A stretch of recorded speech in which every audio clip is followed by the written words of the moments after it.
Search करें अवामी news. मुल्क भर की ताज़ा तरीन खबरों से बाखबर रहने के लिए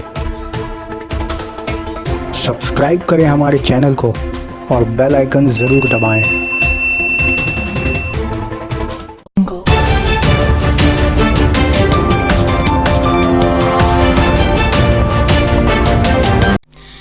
आग ने 24 दुकानों को जलाकर खाक में बदल दिया।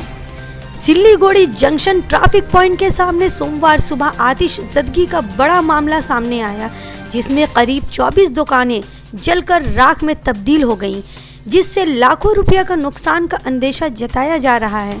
मकामी ज़राए से मिली जानकारी के मुताबिक इतवार रात तकरीबन 2 बजे एक दुकान में आग लग गई और इससे कबल कि इस पर काबू पाया जाता, वो आग तेज़ी से फैलते हुए बकिया मुंसलिक दुकानों को भी अपनी चपेट में लेके ताहम वाक़े की इत्तला मिलते ही फायर ब्रिगेड की 3 गाड़ियां मौके पर पहुंचकर आग को काफ़ी कड़ी मेहनत के बाद काबू में कर लिया, जबकि आग लगने की इब्तिदाई वजह शॉर्ट सर्किट बताई जा रही है, लेकिन हतमी बात जांच रिपोर्ट के बाद ही सामने आएगी।